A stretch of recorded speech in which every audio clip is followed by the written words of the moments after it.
I got home at 1 a.m. after a long week on the road driving my truck. The house was pitch black. My son was sitting in the laundry room quietly washing clothes by hand. I stared at him and asked, "Where's your mom? Where is everybody?" Without looking up, he whispered, "They went on vacation and left me here alone." I frowned. "Why aren't you using the washing machine? It's the middle of the night. You should be asleep."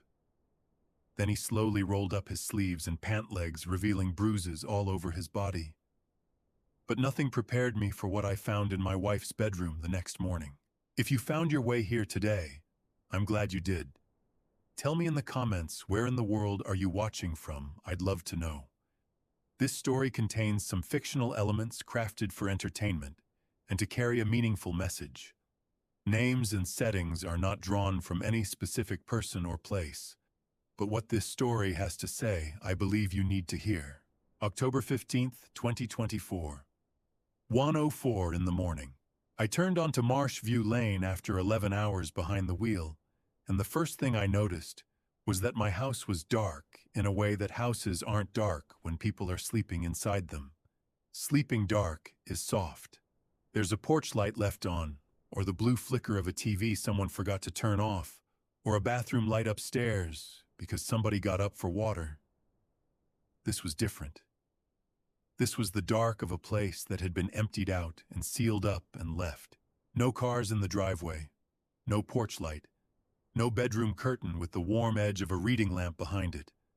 Just the house.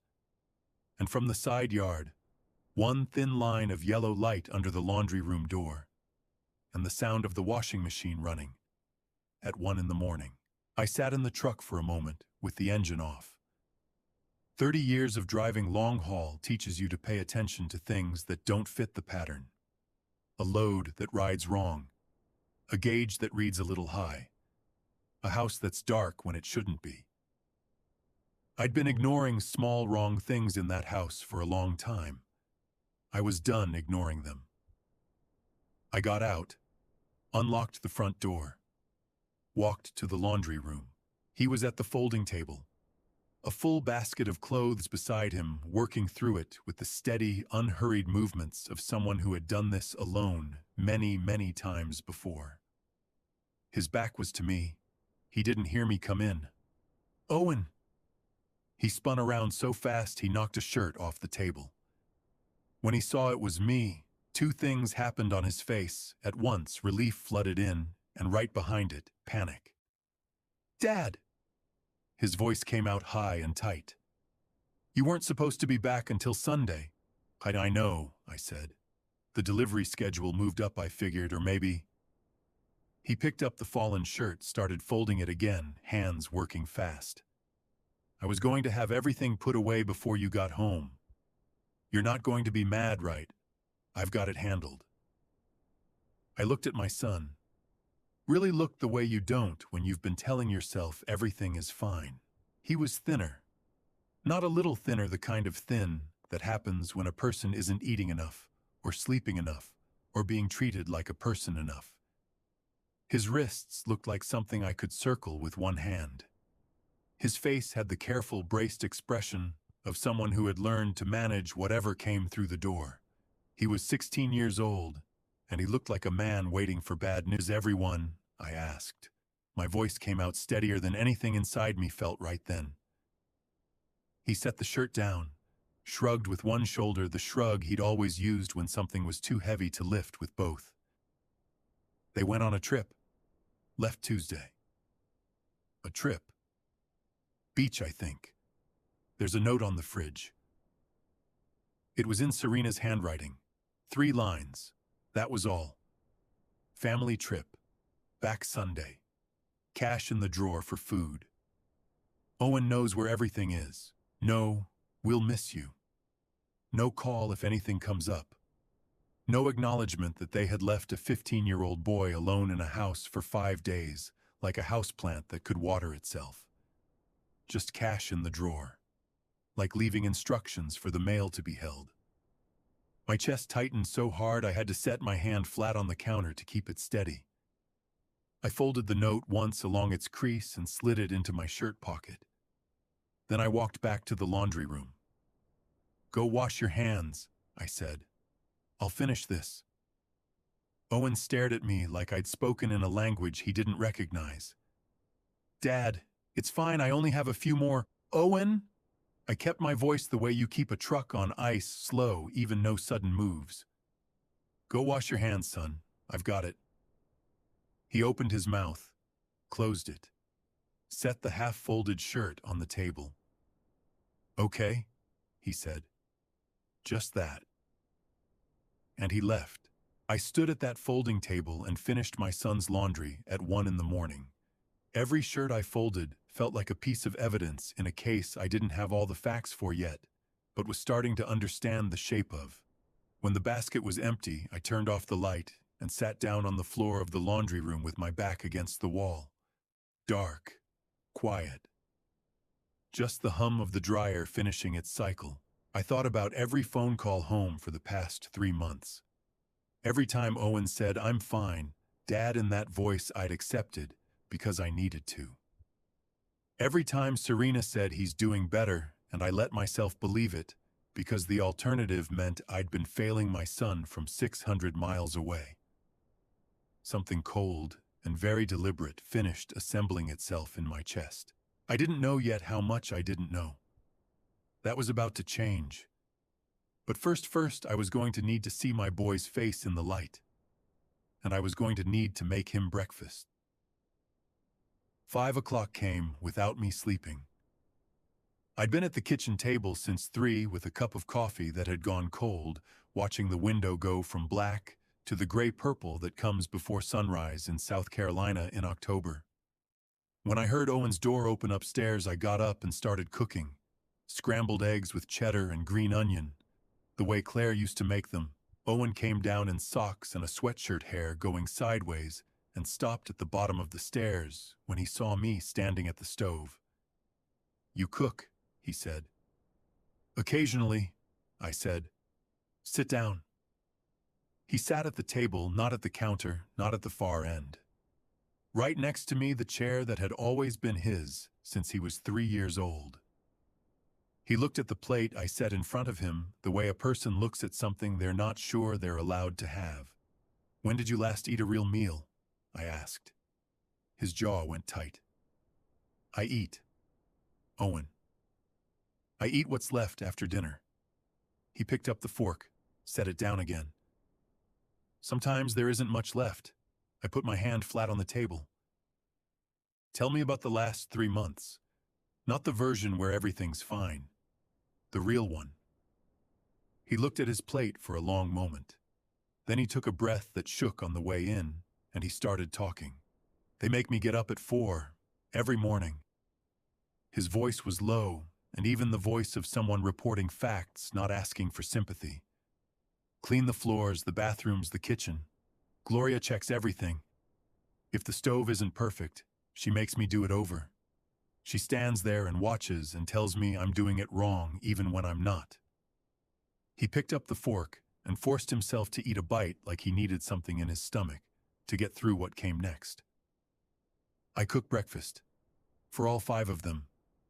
And then I eat on the floor. They told me the table is for family. The table is for family." My hand pressed harder against the table surface. My back teeth locked together so tight my jaw ached. "Keep going," I said. "At night they leave laundry for me. Big piles. Sometimes I'm not done until midnight, 1 o'clock. He looked up at me for the first time. "That's why I was still up. Last night. I didn't want you to see it, so I was trying to finish before Sunday." "Owen." My voice broke on his name. I pulled it back. "Look at me." He looked at me. His eyes were dry, the eyes of his tears, somewhere private, and learned to move forward without them. "My birthday," he said quietly. "October 14th. I called you on your birthday," I said. "I called and Serena said you were asleep." "I wasn't asleep." He set the fork down. I was in the backyard, standing outside the kitchen window. A pause. They had a cake, chocolate with raspberry. Gloria said it was a celebration. Devin blew out the candles. His voice dropped to almost nothing. I didn't know what they were celebrating. I figured it probably wasn't me. My eyes burned so hard I had to look at the ceiling. "Come here," I said. "Dad, I'm fine." "Owen, come here right now." He got up from his chair, and I pulled my son into my arms right there in the kitchen.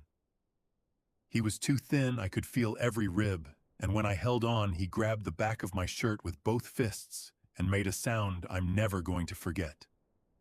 Low and wrecked and long held in, the sound of something that had been waiting too long in a too small space. "I'm sorry," I said into the top of his head. My voice was completely gone. "I'm sorry I didn't see it. I should have seen it." He pressed his forehead against my shoulder, and his whole body shook. We stayed like that until the shaking stopped. When he sat back down, he wiped his face with the back of his hand, rough, practical, his mother's exact gesture. He picked up the fork again. "There's one more thing," he said. "Tell me." "Mom's watch." He looked straight at me. "The old one with the inscription. I found it about 2 months ago." He kept his voice steady. "In Serena's nightstand, left drawer. I was looking for a pencil, she'd borrowed mine, I wasn't snooping." Everything in the kitchen went absolutely still. "I recognized it from the photo on your desk," Owen said. "The one from your 3rd anniversary. You had it in your hand." He paused. "Dad, why does Serena have Mom's watch?" I stood up so fast, my chair scraped across the floor. "Show me," I said. "Dad, Owen, show me right now." I took the stairs 2 at a time. Serena's nightstand, left drawer, I pulled it open.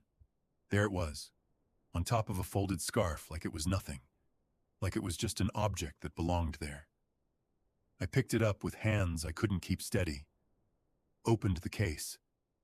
For our boy. Claire, the watch. Claire had pressed into my palm from a hospital bed. The watch I'd promised to give Owen when he was ready. The one I'd searched this house twice for and finally stopped looking for because looking hurt too much. It hadn't been lost. It had been taken. Deliberately. By someone with a key to my house. Dad. Owen was in the doorway. His face was wet again. "That's hers, right? I wasn't wrong." "You weren't wrong," I said. My voice sounded like it belonged to someone standing far away. I closed my hand around the watch, put it in my front shirt pocket, right where I keep the logbook. "Why does she have it?" Owen asked again, needing the answer to make sense. "That," I said, "is what I'm going to find out. To understand what happened in that bedroom and everything that came after, you need to know who I was before any of it. So let me back up. All the way back to a supermarket checkout line in Beaufort, South Carolina in the summer of 1990. My name is Marcus Webb. I'm 56 years old. I've been driving long haul for 30 years, mostly I-95 Maine to Florida, and back, the kind of route that teaches you everything about this country that you can't learn sitting still. I grew up outside of Valdosta, Georgia, in a house where the heat worked sometimes, and the electricity worked most of the time, and my mother worked always. She raised me alone on a cleaning lady's salary, and a stubbornness I have spent my entire adult life being grateful for. I dropped out of high school at 17 to help with the bills. I don't say that for sympathy. I say it because it's the first thing you need to understand about me. I am not a man who expects things to be handed to him. I am a man who checks the load himself before he signs the manifest. I was 22 years old and working as a driver's assistant, riding along, loading and unloading, learning the road from the passenger seat, when I walked into a Piggly Wiggly on a Tuesday afternoon to pick up something for dinner. I had grease on my collar. I always had grease on my collar back then. She was on register 3, 22 years old, dark hair pulled back tight, moving through a line of groceries like she had somewhere more important to be. She didn't look up when I put my items on the belt. "You've got grease on your collar," she said. "Occupational hazard," I said. She looked up then. Brown eyes, direct, the kind that made their mind up about you fast and didn't apologize for it. "What's your occupation?" "Depends on the day," I said. Today I'm the guy hoping you'll tell me your name before I finish unloading this cart." She almost smiled, almost just the corner of her mouth barely there and gone. "Claire. Marcus. You still have grease on your collar, Marcus." "I know," I said. "I was hoping you wouldn't notice." "I notice everything," she said. And she went back to scanning my groceries like she hadn't just rearranged my entire afternoon. Our first date was coffee at a diner on Boundary Street, because neither of us had money for anything else. She ordered black coffee and a slice of coconut pie, and ate every bite without offering me any, which I respected enormously. The community college 2 nights a week after her shifts. She had plans. Specific, written-down, deadline-attached plans. I had never met a woman who talked about the future the way Claire Webb talked about it. Not like a wish, like a construction project. "What do you want?" she asked me halfway through the pie. "Not from the menu, from life." "Something real," I said. "Something that lasts." She looked at me over the rim of her coffee cup for a long moment. "That's a long-haul answer. I'm a long-haul kind of guy." "I know," she said. "That's why I said yes to coffee." What I loved about Claire, not her eyes, not her voice, though both of those could stop a room, was the way she stood. Not physically. I mean the way she stood inside her own life. Straight, feet planted. No leaning on anything that wasn't going to hold. She had grown up with less than I had, and she never once talked about it like it was something done to her. It was just the starting point. The first mile marker. Everything after was the route she'd planned herself. The first time she stood on the porch when I left for a run, I almost missed it entirely. It was a Tuesday morning, 8 months after we started dating. I was backing out of her driveway. I was staying there by then, unofficially, and I happened to catch the rearview mirror at the right moment. She was on the porch in her robe with her coffee, and she raised her hand. One slow wave. I almost didn't look. Then I did. And I sat there in that driveway an extra 4 seconds before I pulled out. When I got back 4 days later, I told her, "I looked for you in the mirror this morning." "I know," she said. "I could tell." "How?" "Because you didn't pull out until I waved." She took the travel mug out of my hand and refilled it without asking. "You were waiting for it." I hadn't realized I was. But she was right. After that, I always waited.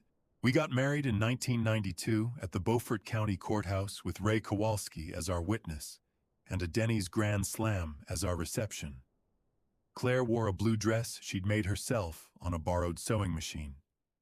When I told her she looked beautiful, she said, "I know now, eat your eggs before they get cold."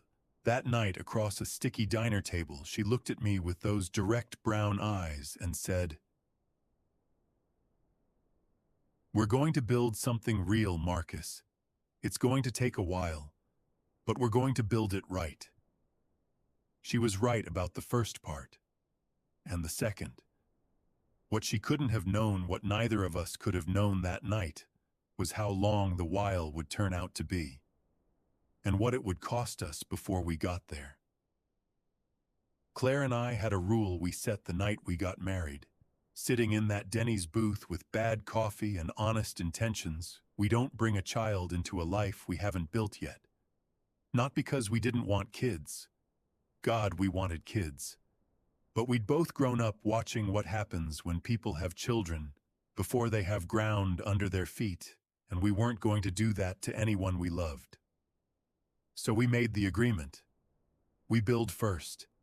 Then we bring somebody into what we've built.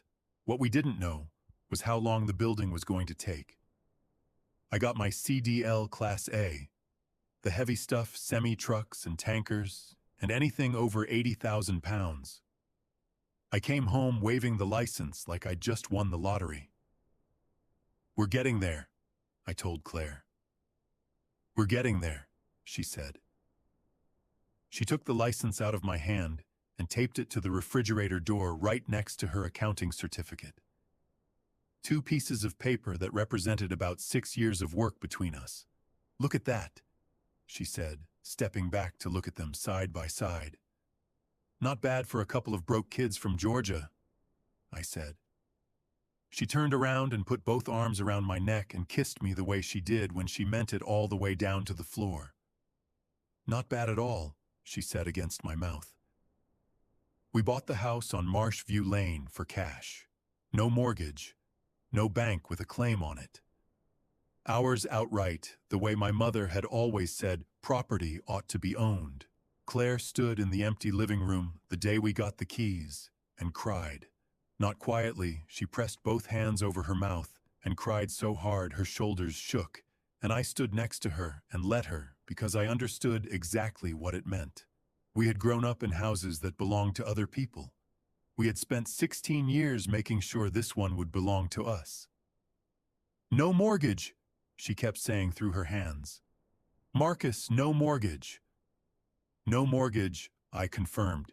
She sat down on the bare hardwood floor right there in the empty living room. Pulled me down next to her. We sat on that floor for a long time with our backs against the wall and the late afternoon light coming in through the windows, and we didn't need to say one word about what we were feeling, because we were both feeling exactly the same thing. Claire opened her alteration shop out of the spare bedroom. Her first week she made $40. She called me from a rest stop in Delaware to tell me her voice so bright it crackled through the phone. $40, she said. 40 whole dollars, I said. $40 I made sitting at my own sewing machine in my own house on my own time. I could hear her grinning. "Marcus, do you understand how that feels?" "Yeah," I said. "I really think I do." She made dinner reservations at an actual restaurant that Friday. We split a bottle of wine, and she talked about expanding, about a proper storefront someday, about hiring someone to help with alterations. I watched her talk and thought this woman has been building this exact future since the day I met her. I'm just lucky enough to be part of the blueprint. Then 2005 came. We decided we were ready. We were 37 years old. The house was paid. The business was steady. My roots were regular. We sat at the kitchen table one Sunday morning and Claire said, "I think it's time." And I said, "I think so too." And we smiled at each other across our coffee cups like two people who had no idea what was coming. The first time she lost it at 9 weeks. I was on a run to Richmond. She called me from the hospital bathroom because she didn't want to call from the hospital room. "I'm okay," she said. Her voice was completely flat. "Come home when you can. Don't speed." I drove 8 hours straight and found her on the couch with a blanket and a book she wasn't reading. "Claire," I started. "Not tonight," she said. "Tonight, just sit with me." I sat with her. We watched television without really watching it, and sometime around midnight she fell asleep with her head on my shoulder, and I sat there in the dark and held very still so she could sleep. The second time was 2007. I'd been on the road 10 days. She called me from the hospital, not the bathroom this time, the actual room, which told me how much of her steadiness she'd used up. I drove 8 hours straight again. She was in the kitchen when I got there. No lights. Just sitting in the dark at the kitchen table with her hands folded in front of her. "Claire, don't say you're sorry," she said. Her voice was steady in the specific way that something becomes steady when it's been held together so long it's forgotten how to shake. I can't hear sorry right now. Okay, I said. I sat down on the floor next to her chair, not at the table. On the floor so we were at the same level, because I didn't want to be above her for this conversation. Tell me something else, she said. Like what? Anything. Tell me about the road. So I told her about a truck stop outside Roanoke with the best apple pie I'd had since my mother's, and a dog named Chief who lived at a loading dock in Richmond, and knew every regular driver by sight, and a sunrise over the Blue Ridge 3 weeks back that I'd been saving to describe to her, pink and gold and impossibly wide, the kind that makes you understand why people used to think something was watching over them. I talked until the kitchen windows started going gray with early light. Somewhere around 5 in the morning, Claire put her hand on top of mine where it rested on the floor. Okay, she said quietly. Okay, we try again. Owen Marcus Webb was born on a Thursday morning in March 2008. 7 pounds 4 ounces, eyes screwed shut like he was furious at the entire concept of the world. The nurse put him in my arms, and I fell apart completely. Not quietly, not in a dignified single tear rolling down the cheek way. I'm talking about a 40-year-old man standing in a delivery room in Beaufort, South Carolina, crying so hard, the nurse put her hand on my arm and asked if I needed to sit down. Marcus Webb, Claire said from the bed.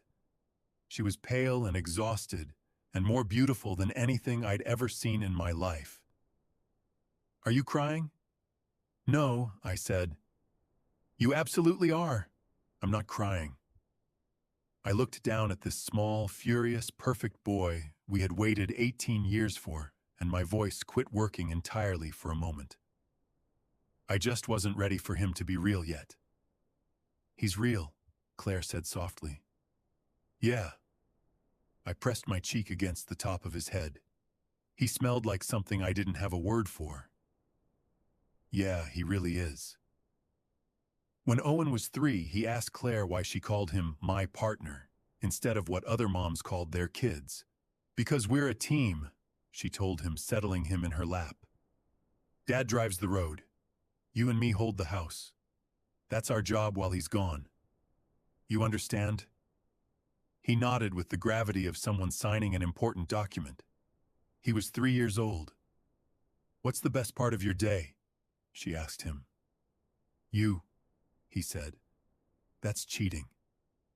You're supposed to say something that happened. You happened today, he said. She laughed so hard, she had to set him down on the floor, and he stood there looking pleased with himself, and I watched both of them from the kitchen doorway and thought, we built this. 18 years, and we built this. For 12 years, we were exactly what Claire had promised we'd be. The last real answer Owen gave at that dinner table to the question about the best part of his day was in 2020. After that, things changed. In ways I still have trouble saying out loud. Summer 2020. Owen was 12. I was pulling a load up I-95 outside of Jacksonville when Claire called. She'd found a lump. The doctor wanted to run more tests. Her voice was steady. Claire's voice was always steady, but I had driven next to that voice for 30 years, and I could hear the thing underneath it. The thing she was holding back specifically, so I wouldn't pull the truck over onto the shoulder of a Florida highway. I pulled over anyway. I'm coming home, I said. Marcus, you have a delivery. Claire. A pause. Okay, she said. Just that one word, and in it I heard everything she'd been holding back for the length of that phone call. I called Ray from the breakdown lane before I even signaled back into traffic. I need to get off the road, I said.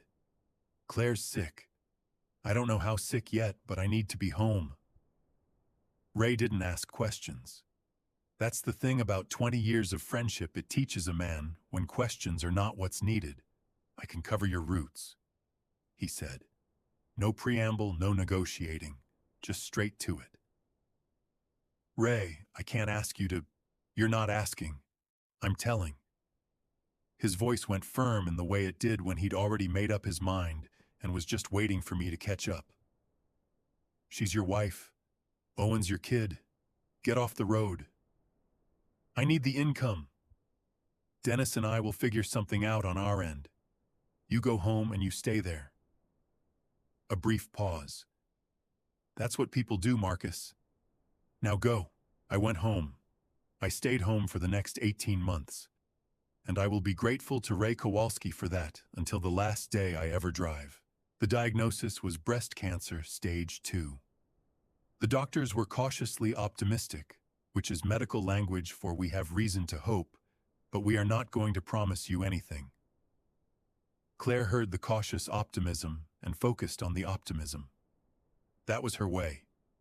She made a treatment schedule and put it on the refrigerator next to my CDL license and her accounting certificate, and she went to her first appointment the way she went to everything on time, prepared, with a list of questions written down in her neat hand. I went with her to every single one. I caught her one morning about 3 months in, sitting at the kitchen table before 6 with a cup of tea going cold beside her. She was writing on small slips of paper the size of grocery receipts, her handwriting. "What are you doing?" I asked. She looked up. Her face was tired. The treatment had started doing what treatment does, but her eyes were clear. "Writing notes for Owen." "For when?" She held one up so I could read it. "I'm proud of you today." "Mom." My throat closed so fast I had to grip the counter behind me. "For when I can't be here to say it in person," she said. "Claire, don't." She said it gently, not sharply. "It's not sad. It's practical. I'm a practical woman, Marcus. You've known that about me since 1990. How many have you written?" She looked at the stack on the table beside her. 30, maybe 40 slips of paper already. "Enough," she said. "I'm going to keep writing until I can't." I didn't say anything else. I made us both fresh tea and sat across from her and watched her write, and that is one of the most painful and most sacred hours of my life, and I don't have better words for it than that. Claire fought for 14 months. She fought the way she did everything with discipline and without self-pity. And in the last week, when the fighting was over and she knew it, she went quiet in a way that wasn't defeat. It was just Claire being practical about the one thing she couldn't schedule or plan around. It was a Tuesday. She was having a better day, not good, but better than the days before it, and she asked me to sit on the edge of the bed. She reached into her nightstand drawer and brought out the pocket watch. My grandfather's watch. 3 generations of Webb men had carried it. I told Claire about it on our second date. She'd asked me what I owned that I'd never sell, and that watch was the only answer I had. "Claire, you don't have to... Listen to me." Her hand found mine and closed around it, pressing the watch into my palm. Her grip was weaker than it used to be. Her eyes were exactly the same as the day I met her, direct, no time wasted, already 3 sentences ahead of me. "Give this to our boy when he's ready." Not yet. He's not ready yet. But when he is. "I will," I said. My voice was barely there. "Tell him." She stopped, chose her words the way she always had, carefully, like she was paying for each one. "Tell him time is the one thing nobody can steal from him." "I promise." She closed her eyes and let out a long breath. "Good. Now tell me about your last route, the one through the mountains." So I talked about the road. I described the stretch of I-81 through the Shenandoah Valley at dusk, the way the light hits the ridgeline. How you can see 4 weather systems at once from up in the cab. I talked until her breathing went slow and even and she was asleep. That was the last real conversation we had. She died on a Thursday morning in March 2021 with Owen and me on either side of the bed and the window light coming in gray and soft. Owen held her hand. He was 12 years old, and he didn't look away, and he didn't make a sound, and I have never in my life been more proud of anyone. The morning I drove again, 6 weeks later, the bills requiring it. Owen stood on the porch in his school clothes, backpack on, watching me. I started the truck, sat there, looked in the rearview mirror. The porch was not empty. Owen was standing there with his hand raised. One slow wave, just like his mother. I sat in that truck for 30 seconds that felt like 10 minutes. Then I pulled out, and I cried the entire length of Marshview Lane and didn't stop until I hit the highway. That night, Owen called me from home. "Did you get there okay, Dad?" "Yeah, buddy, I got there okay." "Good," he said. "I just wanted to make sure." 12 years old, checking on me. I put Claire's watch in her jewelry box when I got home from the funeral. I checked on it every few months the first year. Some nights I'd open the box just to see it there, to know it was waiting for Owen like Claire had asked. It was still there when Serena and I got married. Still there when the Voss family moved in. 6 months after Gloria and Frank arrived, I went to take it out. I'd been thinking about it on a long run, thinking about when the right time would be to give it to Owen, and it was gone. I searched the house twice, blamed myself for moving things during the renovation we'd done on the spare bedroom, blamed the general disorder of 6 people living under one roof. Eventually, I stopped looking because every time I opened that box and saw the empty space, Owen's face did something that took days to recover from. I told myself it was lost. Things get misplaced when a house fills up with people. I was wrong. It hadn't been misplaced. It had been taken out of a dead woman's jewelry box by someone who had calculated that a man distracted by a new marriage and a full house wouldn't look too hard at family. I didn't look hard enough. Not then. By the summer of 2022, 14 months after Claire died, I was back on the road full-time. Not because I wanted to be away from home, because sitting in that house with all of Claire's things and none of Claire was like standing in a room where someone had replaced the air with something that looked exactly like air, but had no oxygen in it. You could stay in there. You just couldn't breathe right. The road was easier. On the road, the job was clear. Drive this load from here to there. Sign the manifest. Check the mirrors. Clock the hours. There were no empty chairs on the road. There were no sewing machines that nobody was using. Here's what nobody tells you about being a widower. It's not the big moments that get you. It's the logistics. Who do you call at 2 in the morning when you've got a flat on I-95, and your whole life you've called your wife? Who do you text when you see something on the road that would have made her laugh? Who keeps track of Owen's dentist appointments, his school forms, his shoes that need replacing when you're somewhere in North Carolina and don't get home until Thursday? Claire kept track of everything. When she was gone, everything stopped being tracked. I did my best. Owen did his best. We managed. But managing is not the same thing as living, and for about 1.5 years, managing was the best either of us could do. I met Serena Voss at a community fundraiser in Beaufort in July of 2022. Rotary Club silent auction, the kind of thing Claire and I used to go to together and make quiet jokes about on the drive home. I went alone. I almost didn't go at all. She found me at the drinks table. Mid-30s put together in a way that looked natural rather than assembled, the kind of woman who walked into a room and made it feel like she'd been invited specifically. "You drove here," she said. Not a question. Her eyes went to my hands, the calluses, the short nails, the permanent grease shadow on my right thumb that 30 years of soap hasn't fully lifted.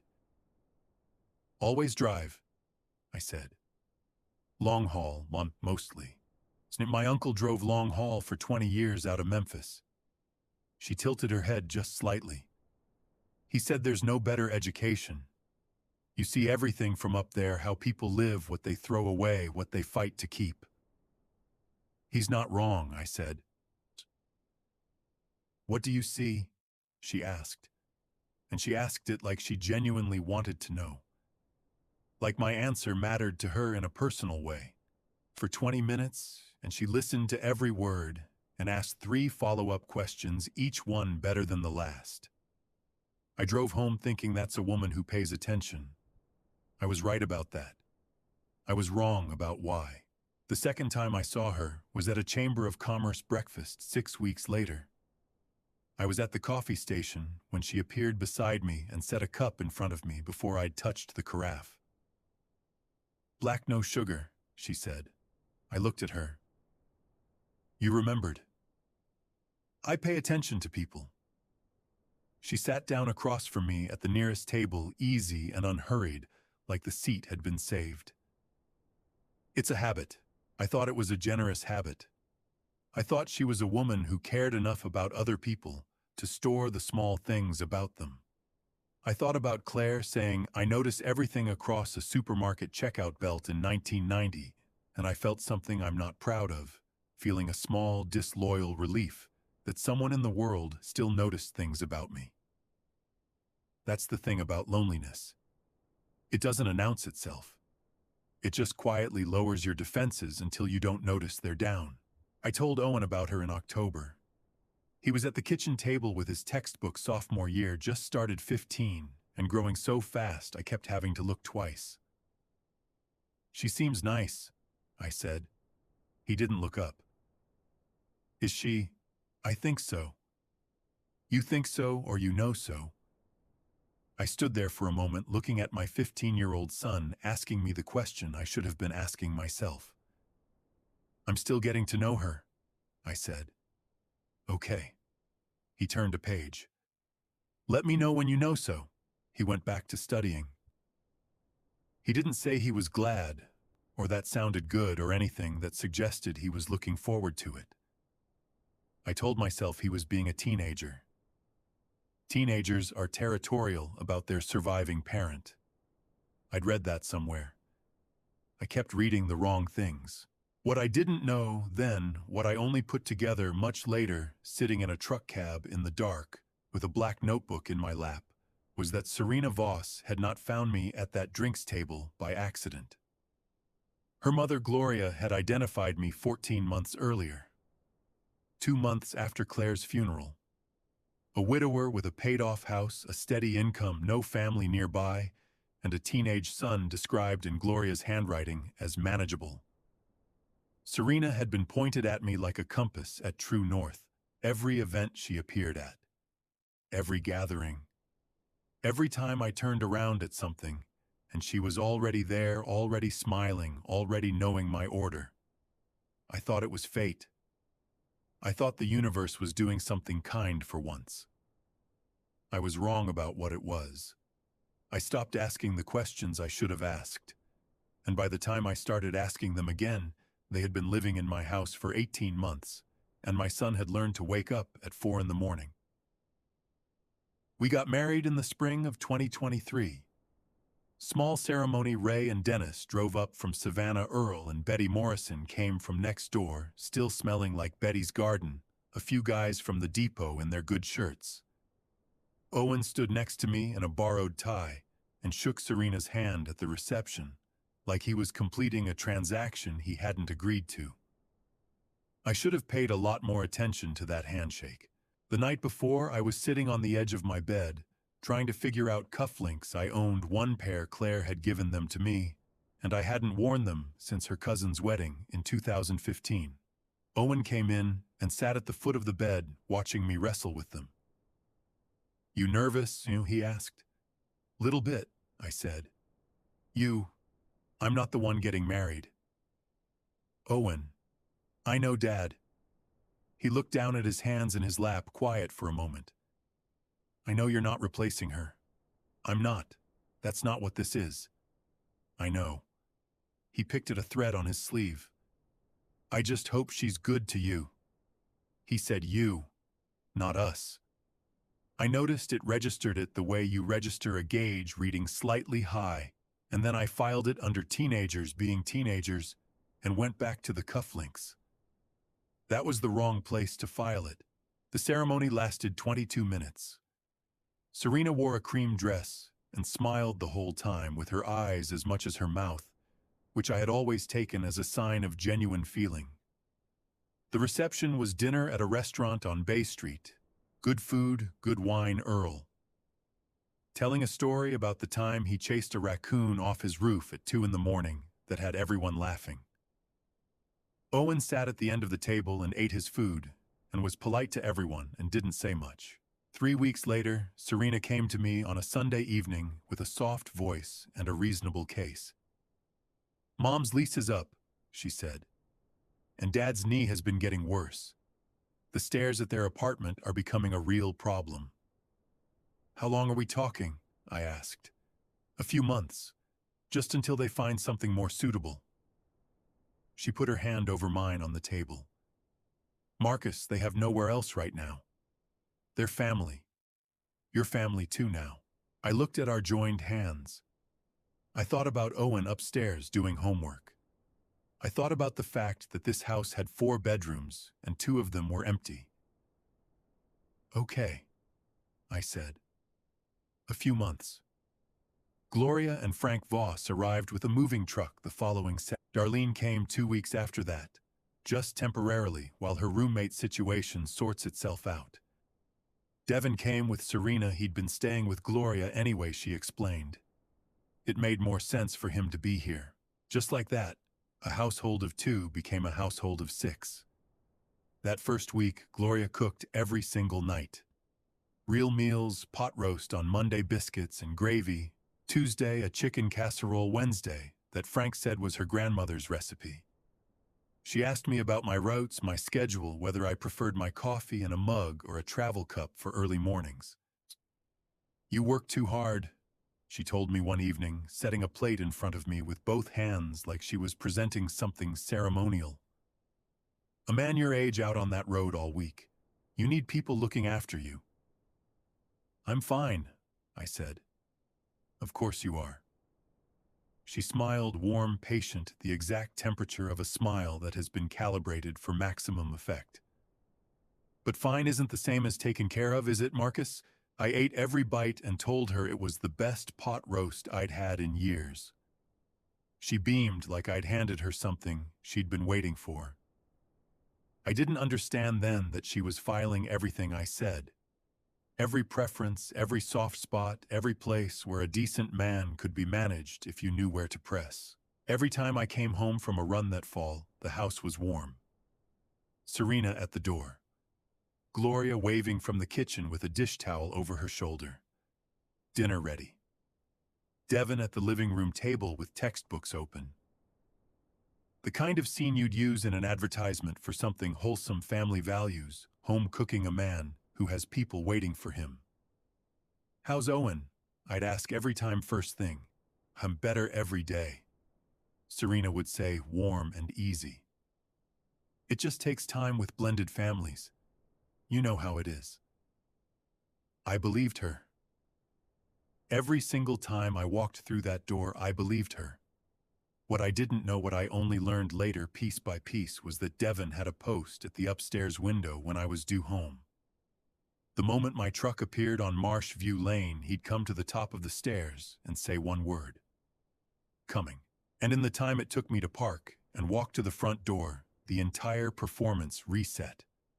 Owen's plate moved from the kitchen floor to the table. The television went to something wholesome. Everyone found their marks. 4 minutes. That's all they needed. Earl Morrison told me later over coffee at his kitchen table that he'd watched it happen through his front window more times than he could count. He'd see the activity through our windows change the moment my truck turned onto the street. He said it looked like a play, starting lights up, everyone in position. "I should have come over," Earl said. His voice was rough with it. "I should have knocked on your door a dozen times." "You're here now," I told him. But that was later. That was after. In the fall of 2023, all I knew was that my house felt full in a way that I'd convinced myself was good, and that Owen had started eating his dinner standing at the kitchen counter instead of at the table, and that when I asked why Serena said teenagers needed their space, and I nodded like a man reading a road sign in the wrong language. The temperature was dropping for my son. I just couldn't feel it yet from where I was standing. What I'm about to tell you, I didn't know while it was happening. I'm telling it now because Owen told me piece by piece over weeks the way someone carefully dismantles something that's been held together under pressure for too long. And because Earl Morrison confirmed parts of it with 47 photographs he'd taken through his fence. And because the rest I figured out myself working backward from the evidence the way you reconstruct a highway accident, from skid marks and debris patterns. I need you to understand that distinction. What you're about to hear is the truth. It's just not the truth I had at the time. They ran the house like a rotation. That's the detail that still sits in my chest, like something swallowed wrong, not the cruelty itself, but the organization of it, the deliberateness. These were not people acting out of temper or thoughtlessness. They had a system. Gloria handled the standards. Every morning before breakfast, she'd walk through the house and find something wrong, a floor Owen had mopped at 4 in the morning that somehow wasn't clean enough, a counter he'd wiped that still had a streak. She'd make him do it again, with her standing there watching. Owen told me she'd narrate while he worked, talking about him in the third person, like he was an appliance that wasn't performing to spec. "The boy doesn't know how to wring a mop properly," she'd say to Serena. "The boy needs to be taught to do things right." Owen was standing 3 feet away when she said it. Every time. Frank handled the quieter damage. At breakfast, the breakfast Owen cooked, and then didn't get to sit down, for Frank would speak loudly enough to carry into the kitchen where Owen was eating on the floor. Your daddy's always on the road," Frank would say, shaking his head with a practiced sadness that Owen said looked almost real. "You ever wonder why he doesn't find a way to come home more?" Owen told me he'd argued back the first few times. "My dad works," he said. "That's what he does. That's how we keep the house." Sure, Frank would say. Easygoing, unhurried. "Long haul pays real good. Nothing wrong with a man who prioritizes his income." "He's not prioritizing." "Course not." Frank would smile like he was agreeing. "I'm sure he thinks about you every mile." Owen stopped arguing eventually. He told me it was like trying to put out a fire by explaining to it why fire was wrong. The fire didn't care about your reasoning. It just kept covered the outside. She'd been working the neighborhood for months. Owen mentioned things to me later that explained looks I'd gotten from people at the gas station, the hardware store, the parking lot at Publix. Darlene had told at least 6 neighbors that Owen had a stealing problem, that he'd been caught taking things from the Hendersons 2 doors down, that she was worried about him but didn't want to say anything because Marcus was so sensitive about his boy. None of it was true. All of it stuck. Then there was Devin. Devin was 14, 2 years younger than Owen, and he'd been raised inside this operation the way some kids are raised inside a family business. He knew the vocabulary. He knew the tools. He used them with the casual fluency of someone who had never known anything else. Owen fixed his bike one Saturday. Spent most of the afternoon on it. The chain had slipped its housing. The rear brake needed adjusting. The whole thing needed cleaning and oiling. Devin stood there watching, and when it was done, he got on it and rode it down the driveway and came back grinning. "Thanks," Devin said. And Owen told me that thank you sounded real. That for about 10 minutes they were just 2 kids in a driveway, and he thought maybe there was a version of this that could work. Devin's mother called him inside for dinner. The next morning, Devin walked out to the driveway, picked up the bike, and slammed it onto the concrete. Twice. The front wheel buckled. The chain snapped clean off. Devin looked at Owen and said, "Your piece of junk broke itself." Owen's hands tightened around the edge of the kitchen table when he told me this. His knuckles went white. "And you?" I asked. "I went inside," he said. I didn't let him see me cry. I went to my room and I cried there. He paused. His voice had gone very flat, the voice of someone reporting a fact they've already finished grieving. I didn't try after that. There was no point in trying.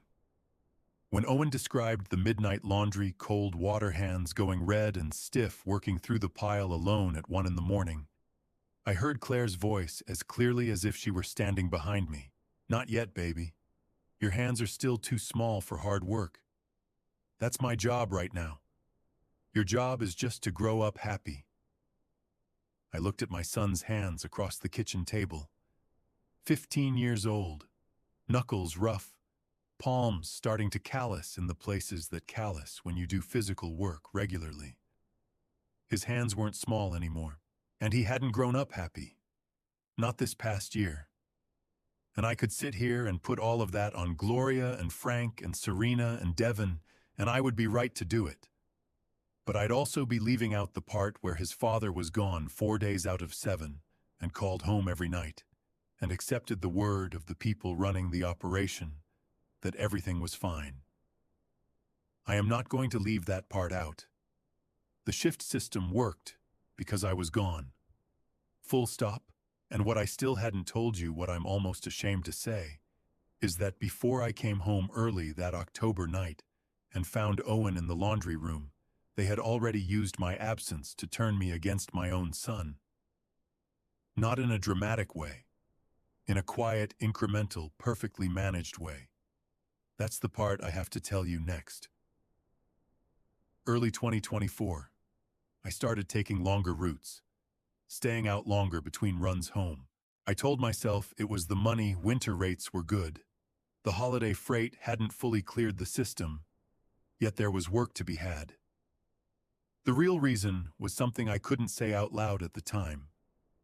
Something in that house had started to feel wrong in a way I couldn't name. And when a man can't name what's wrong, he does what he knows how to do. I drove. I put miles between myself and the feeling, and for a few hours at a stretch, it almost worked. It was a Tuesday in February when my phone buzzed at a Flying J outside Savannah. Flying J is a truck stop chain, fuel showers, hot food, the kind of place that exists specifically for people who live on the road and need something that feels almost like a stop. I was at a corner table with a coffee and my logbook when Serena's name came up on the screen. A video. 12 seconds. Owen in the backyard shoving Devin. Devin stumbling backward into the chain-link fence, grabbing his arm, going down on one knee. My coffee went cold. My heart was hammering so hard I could feel it in my ears. I called immediately. "Is Devin okay?" I said the moment Serena picked up. "He's shaken up."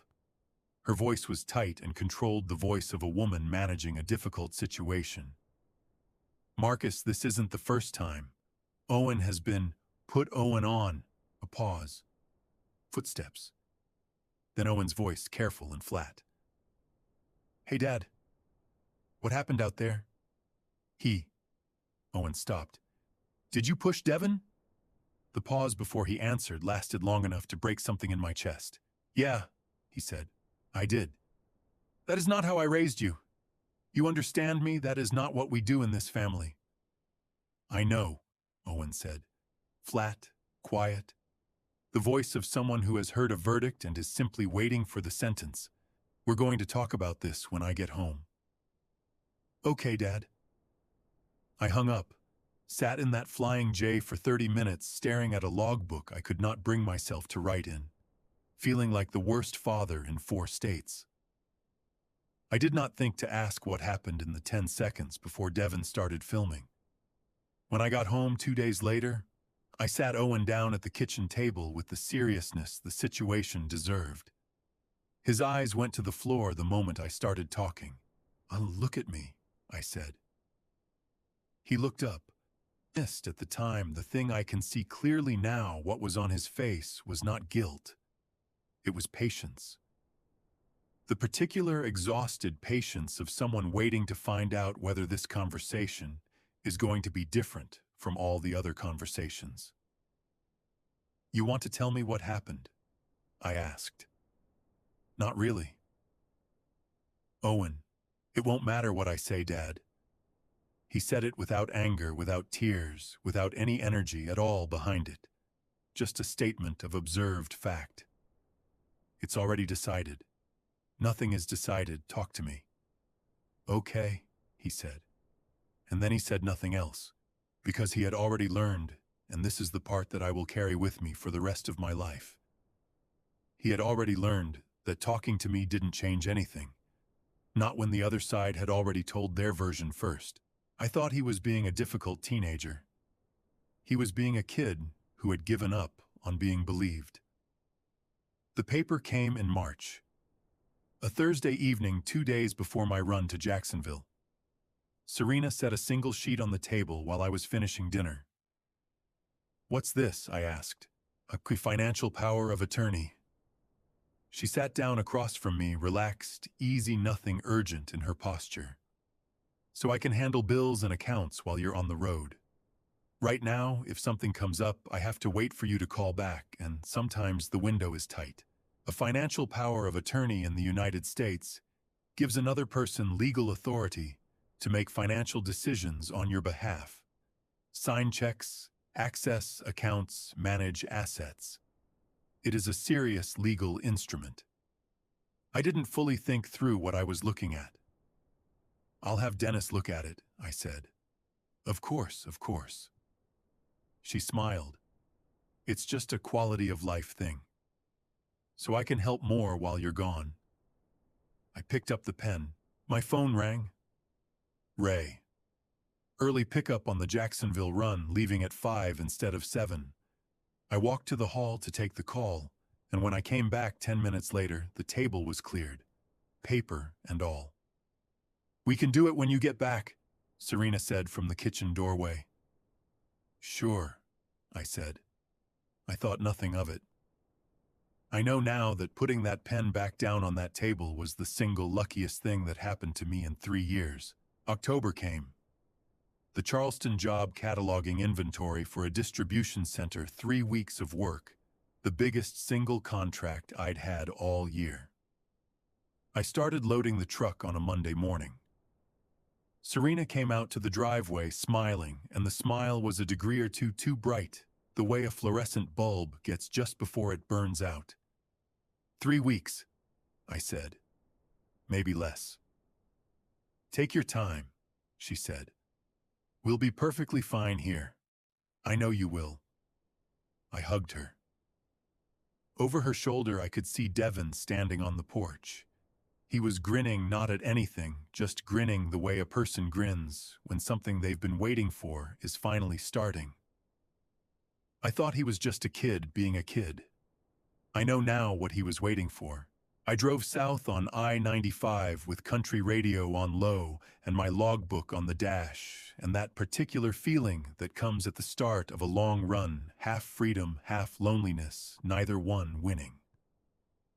I crossed into Georgia just before noon. Behind me, I found out later the front door had barely finished closing before things changed completely.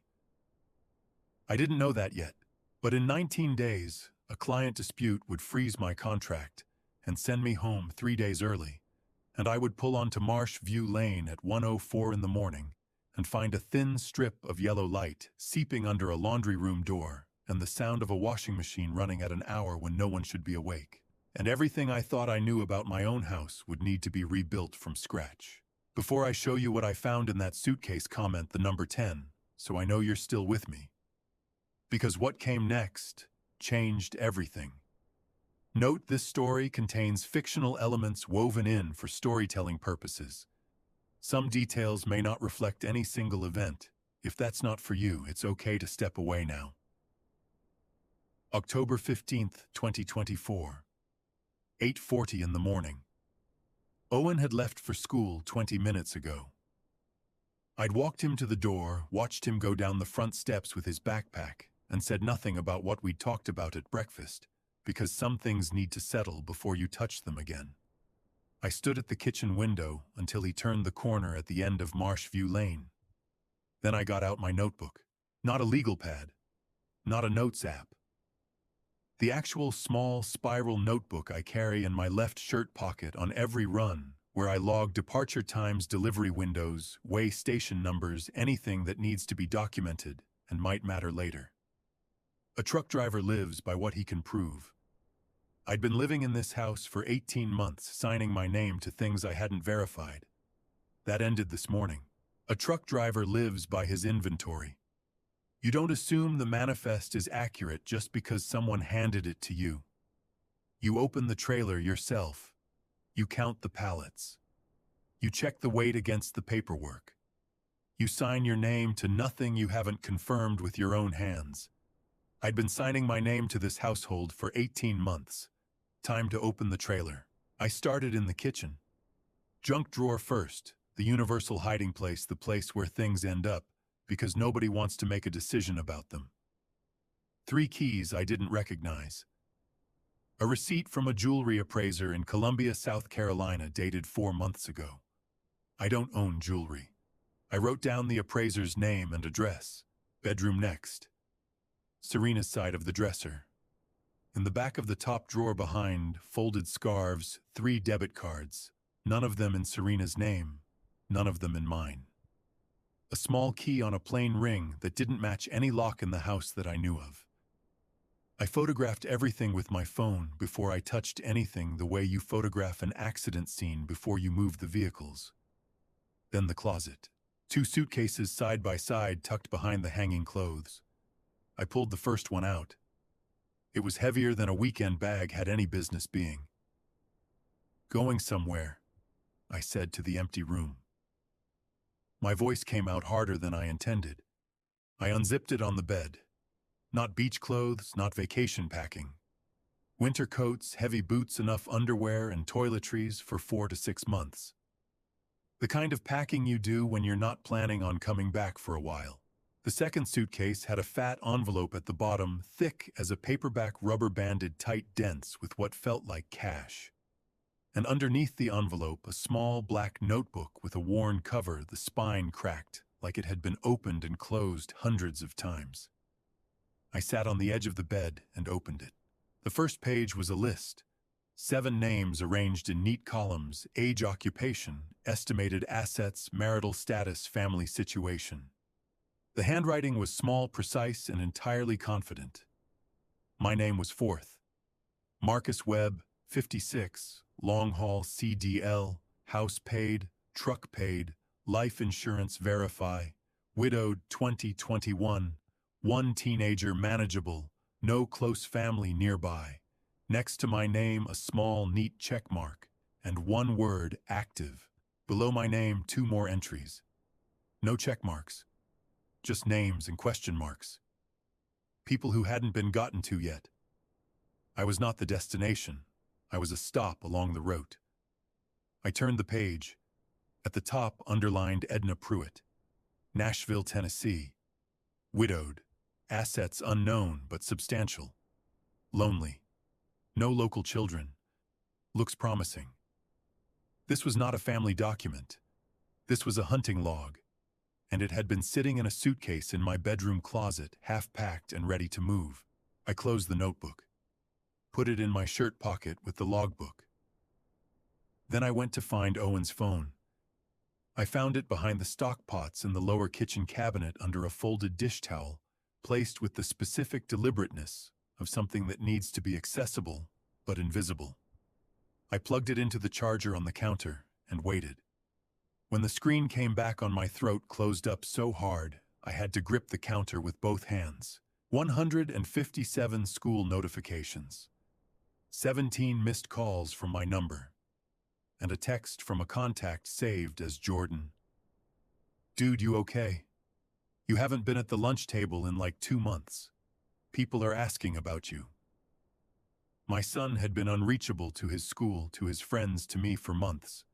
And I had stood in this kitchen on the phone with Serena, and accepted the word fine, like a man who trusts the manifest without opening the trailer.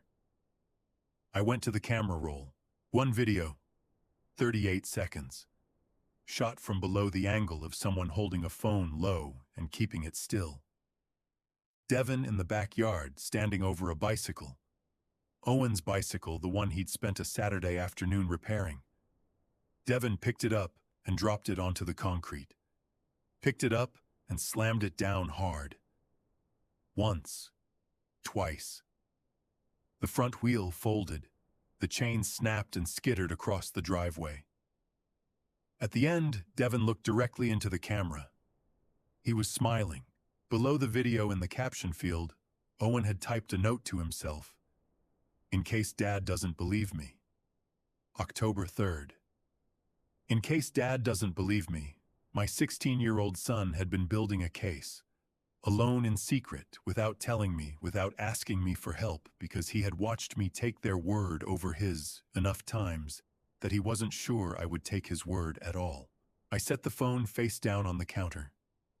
I put both hands on the edge of the sink and gripped it and breathed until the feeling in my chest became something I could carry instead of something that would take the house apart. I had the notebook. I had the phone. I had the watch in my pocket and a note from the fridge and a breakfast conversation that had torn something open in me that wasn't going to close again. The next step was numbers. I had lived my whole career by numbers, miles, weights, hours, fuel costs, delivery windows. Numbers don't lie if you read them right. I needed to find out what the numbers in this house had been doing while I was on the road. And I needed to do it before anyone came home. October 15th, 2024. 10:30 in the morning. I drove to the First National branch on Bay Street, the one where Linda Marsh had been processing my deposits and answering my questions for 11 years. I parked the truck in the lot, walked in, and told her I needed 2 years of statements on every account connected to my name. Joint accounts, individual accounts, anything with my social security number attached. Linda printed 6 pages without asking why. 11 years of doing business earns you certain courtesies. You need anything else, Mr. Webb? No, I said. This is plenty. I took the pages out to my truck, spread them flat across the passenger seat, the same seat where I keep the logbook, the same seat where I'd laid out Dennis's legal documents the morning after everything came out. I got out the blue pen I use for route markings, and I started reading every line. The first 14 months were clean. Normal household expenses, fuel, groceries, the occasional repair.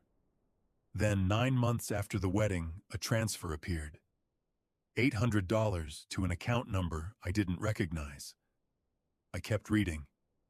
950, 1100, 800 again, 900.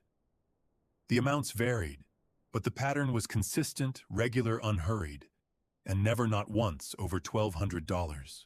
I knew enough about American banking regulations to understand why. The Bank Secrecy Act requires financial institutions to file a currency transaction report for cash movements over $10,000. But banks also flag unusual patterns below that threshold. $1,200 sat comfortably under the level that would trigger an automatic review. Whoever designed this transfer schedule knew exactly where the line was and built the entire operation to stay beneath it. That wasn't Serena. Serena wasn't precise enough for this. This was Gloria. I circled every transfer in blue ink, added the column twice to make sure. $47,200. 26 months. I put the pen down and sat in the cab of my truck in a bank parking lot on Bay Street and did the math I had been avoiding since I found the notebook. $47,000 is roughly 94 long-haul trips. 94 times I set my alarm for 4 in the morning. 94 times I kissed Owen on top of the head while he was still half asleep and told him I'd call that night.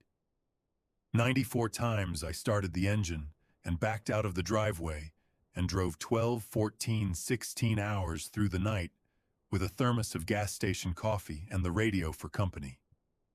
94 times I called home from a rest stop or a truck stop or a way station and heard Serena say, "Everything's fine, Owen's fine, don't worry about us." 94 trips. I sat there for a few minutes just holding that number. Then I folded the statements along their creases, put them in my shirt pocket with the logbook and Claire's watch, and drove to the end of Marshview Lane. I knocked on the Morrisons' door at 2 in the afternoon. Earl opened it before my second knock. "Shut, Marcus," he said. His voice had something in it I couldn't immediately name, not surprise. Relief, maybe.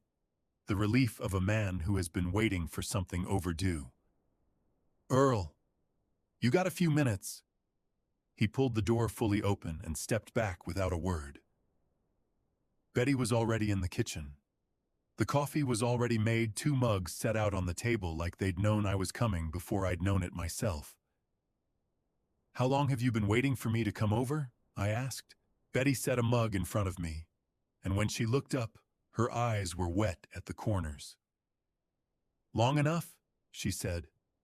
"Way too long." Earl sat down across from me.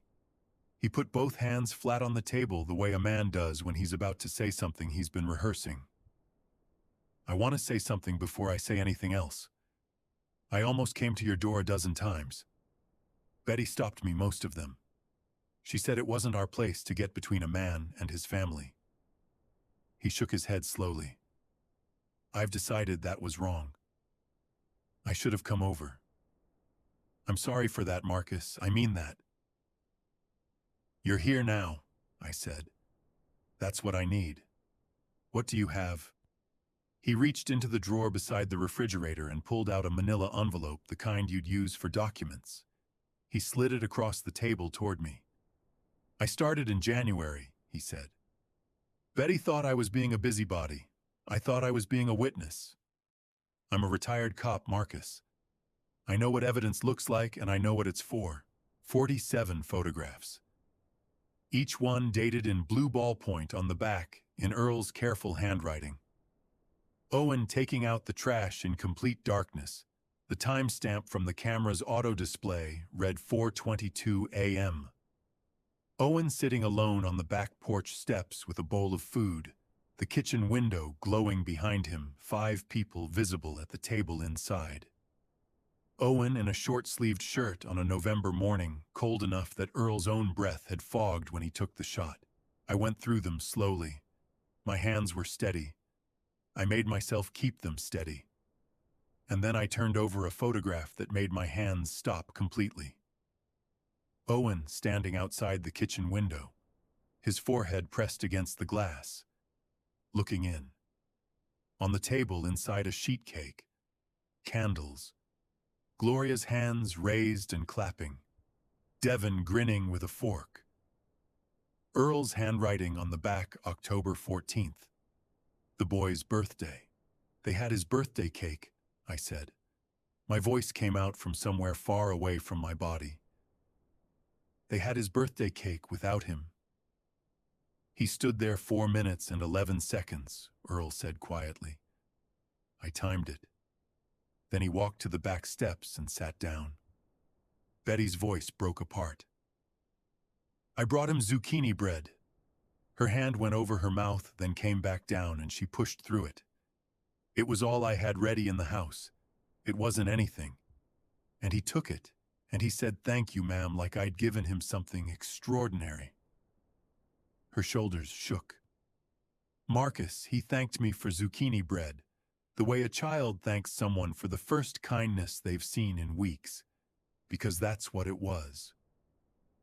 I went inside and cried into my dish towel for 10 minutes, and I told Earl we should have done something sooner, and he said, 'I know, Betty, I know.'" She couldn't finish. She pressed both hands over her mouth, and her whole body shuddered with trying to hold it together. I reached across the table and put my hand over hers. "It is not your fault," I said. "Either of you. You hear me? Not your fault." Earl's jaw was working hard. His eyes were red. He's a good kid, Marcus. Whatever they told you about him, whatever came out of that house while you were gone, he's a good kid. I know, I said. I know he is. I drove home 20 minutes later with 47 photographs, 6 pages of bank statements, a black notebook listing 7 names, and the specific focused anger of a man who has finished being confused about what has happened to him and is ready to do something about it. I had enough to be furious. I needed enough to finish it properly. And finishing it properly meant I needed Ray. Ray would know who to call. Ray always knew who to call. October 15th, 2024, 9:40 at night. I'd spent the 6 hours between 3 and 9 doing ordinary things with extraordinary care. Made dinner pasta, nothing that required my full attention, the kind of meal that keeps your hands busy while your head works. Helped Owen with a history assignment he'd fallen behind on. Walked through the house one more time and photographed every room exactly as it stood.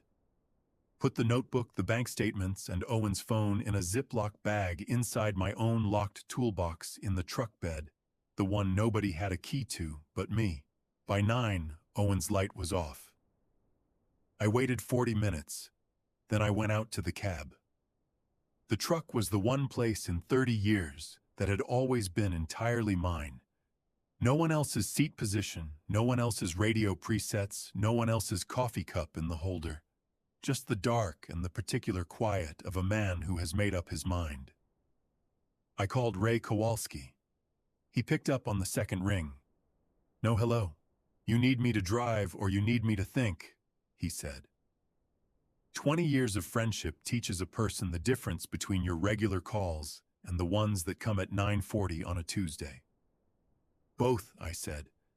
"How bad?" "Bad enough that I need Dennis." Silence.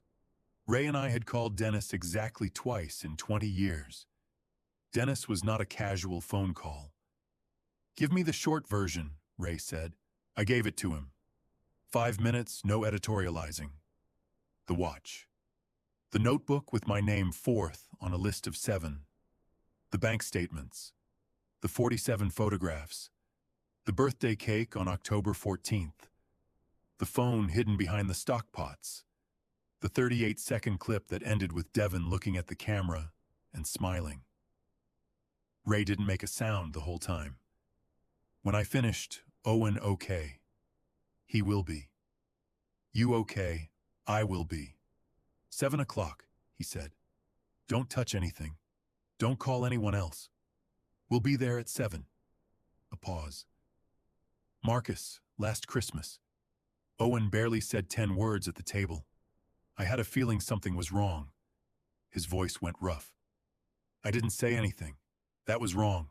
I'm sorry."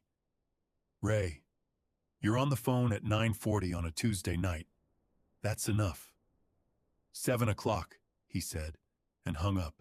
I sat in the cab another 20 minutes. Then went inside, confirmed Owen's light was still off. I didn't sleep, but I lay still, which is the next best thing. Ray pulled in at 6:53. Dennis was already in his work clothes leather document bag on his lap. They sat down at the kitchen table without coffee, without small talk. Owen had already left for school.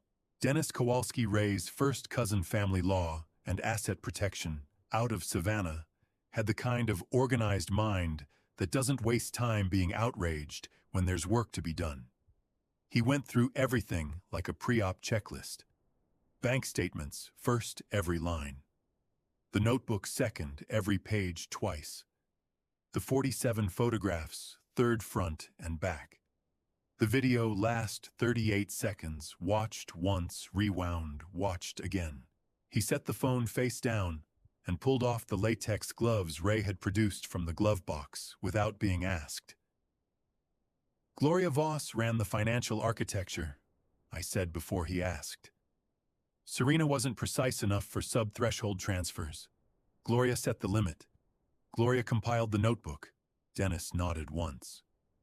"Marcus, if you confront them directly, move this evidence without documented chain of custody, or do anything outside the legal process, the story becomes about you. What you touched. When. Whether you had the right. He looked at me steadily. Do you understand? I've been driving this road 30 years, I said. I know the difference between flooring it and burning the engine. He opened his legal pad, shot the first emergency motion to freeze the joint accounts and secondary transfer account before noon. Under South Carolina law, documented evidence of systematic financial fraud qualifies for emergency injunctive relief. A judge can freeze assets without advance notice to the other party. File by 11 order signed by 4. She finds out Sunday when her card stops working. He tapped the notebook. Second, the photographs and video are sufficient for an emergency protective order for Owen. Court-issued criminal penalties for violation. Third, this notebook goes today to a colleague in Nashville who handles elder financial abuse. If Gloria ran this same operation on Edna Pruitt, we have documented pattern evidence. In a fraud case, that's the difference between theft by deception and racketeering. Ray leaned forward. Racketeering, like organized crime. Like organized crime, Dennis said. Because that's exactly what it is. He tapped the blue-circled column on the bank statements. $47,200, he said. 26 months, I said. I'm number 4 on that list, 3 before me. Maybe more that didn't make the book. Dennis Kowalski's face, which had not moved out of professional neutral all morning, tightened. His jaw set. His eyes went hard in a way I hadn't seen before. Then let's make certain, he said, that there is no number 5. While Dennis made calls from the passenger seat of my truck, I sat behind the wheel and did what I always do before a long run. I checked my mirrors. Front, side, rear, Marshview Lane was quiet. Earl Morrison's sprinkler on the side lawn. A neighbor walking a dog. Ordinary Tuesday morning in South Carolina. But somewhere out on the Atlantic on a ship called the Caribbean Star, 5 people were posting sunset photos and sleeping off last night's drinks, absolutely certain that everything they had built was still standing. They had 36 hours left on the water. I had 36 hours on the ground. The difference was what we were each about to do with them. October 16th and 17th, 2024. While the Voss family was posting photographs of themselves at a beachside seafood buffet, tagging each other in sunset videos, and complaining about Devon's sunburn in the group chat we were working. Here is what 36 hours looks like when you use them correctly. Dennis filed the emergency motion at 11:17 Wednesday morning from the passenger seat of my truck, his laptop balanced on a legal pad phone tucked between his ear and shoulder, as he confirmed the filing number with the clerk's office. An emergency motion in South Carolina Family Court requires documented evidence of ongoing financial harm, the bank statements, the transfer pattern, the notebook with its columns of targets. Dennis had all of it organized and formatted before 9.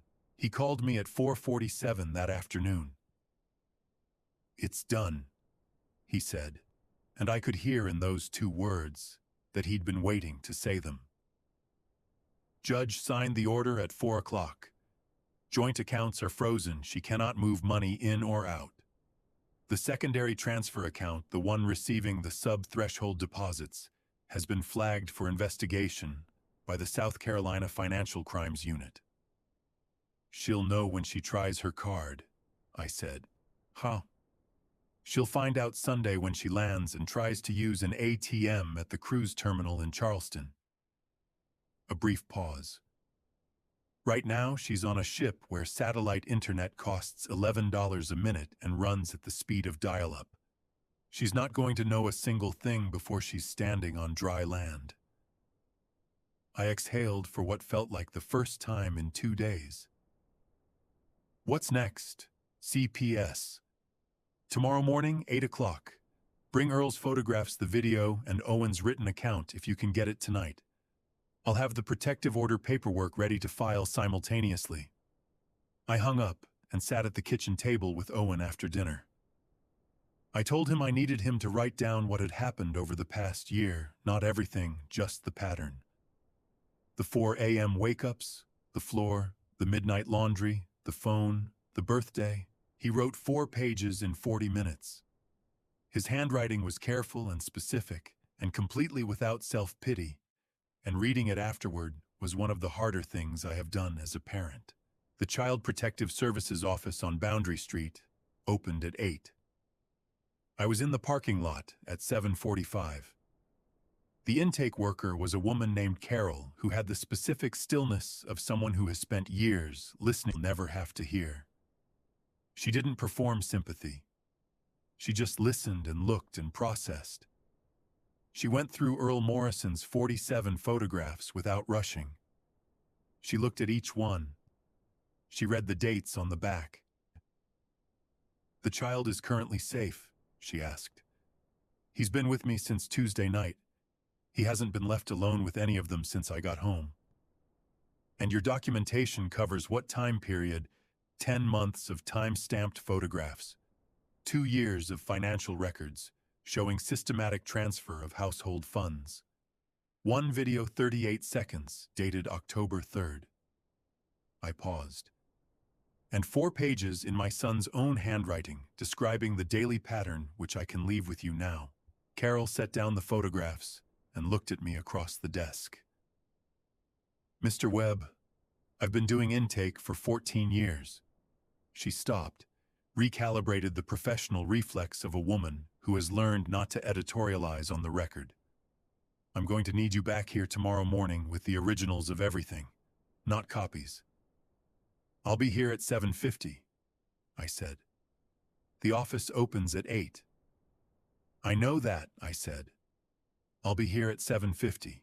Something moved at the corner of her mouth. "We'll see you then." Thursday evening, Dennis called again.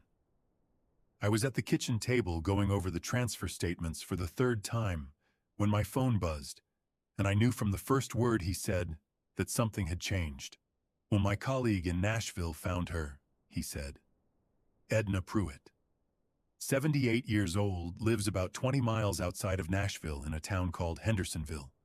Her granddaughter filed a formal complaint with the Tennessee Elder Abuse Registry 2 years ago.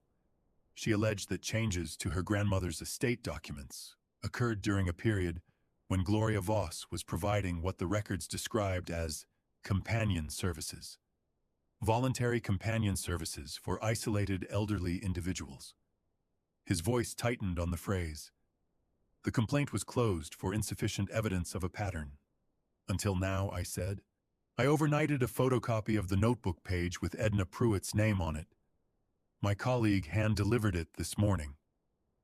Dennis paused in a way that told me he was choosing his next words carefully. Edna Pruitt held the page for about 30 seconds. Then she said, and my colleague wrote this down. Verbatim, she said, "That's Gloria's handwriting. I'd know it anywhere. She used to leave me grocery lists on my kitchen counter when I was having a hard week. She seemed like the kindest woman I'd ever met." My chest ached in a way I didn't have a clean word for.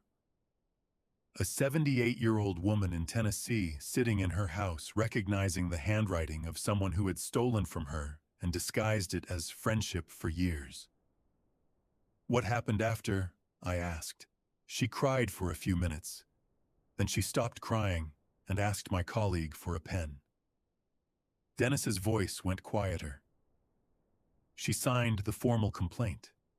Her granddaughter drove down from Knoxville to be with her, and she asked my colleague to pass along a message. A beat. She said to tell you thank you. She said she'd spent 2 years being afraid she'd imagined the whole thing, that no one was going to believe her." I put my hand flat on the kitchen table and sat there for a moment. "I tell her she didn't imagine anything," I said, "and tell her she's not alone in it." Thursday at noon, Serena texted, "Miss you, baby. Wish you were here, the water is so beautiful." I was sitting across from Dennis and his legal pad, a fresh cup of coffee between us. The protective order paperwork spread across the table. I typed back, "Sounds amazing. Is everyone having a good time?" Her reply came in 30 seconds. "Devin got so sunburned, lol. Gloria found the most incredible seafood place last night. We're having the best time." I set the phone face down on the table. Ray looked at me from across the kitchen. "You doing all right?" "Pass me that transfer statement," I said. "I want to check the October dates one more time." He slid it across without another word. Saturday night. I sat with Owen at the kitchen table with takeout containers from the Thai place on Carteret Street. Between us and the house, quiet around us. Good quiet, the old kind. The kind that had lived here before any of this. He ate without being asked if he was hungry. He sat in his own chair without checking whether that was allowed. "Dad," he said. "Yeah." "Is it going to be okay?" I looked at my son across the table. He looked tired, the way a person looks tired when they've been tired for a long time, and they're finally somewhere safe enough to show it.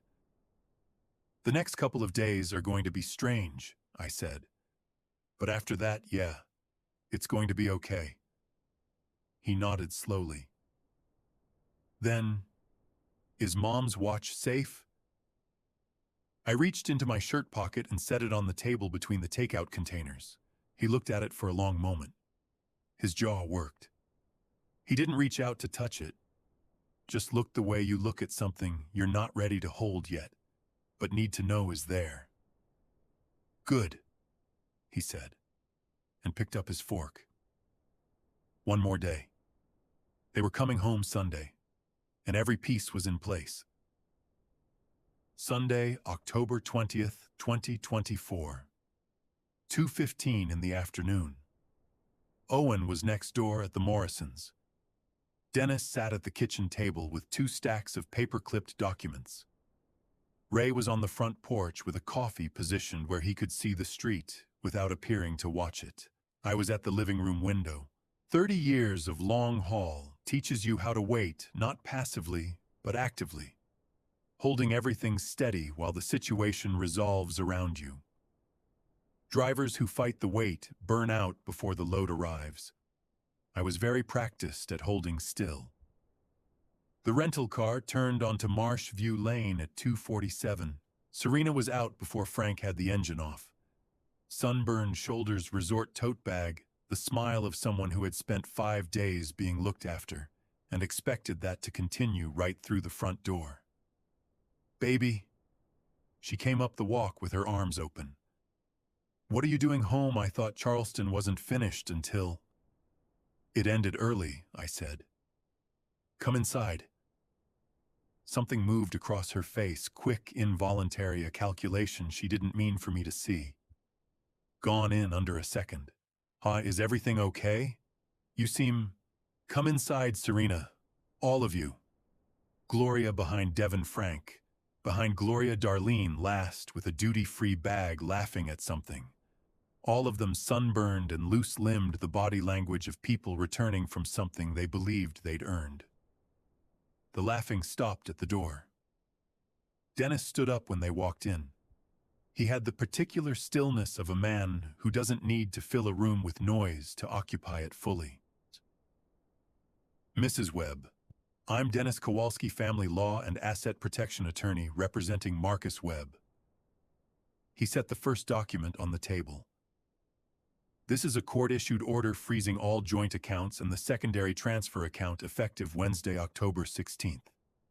You cannot access those funds until further court order."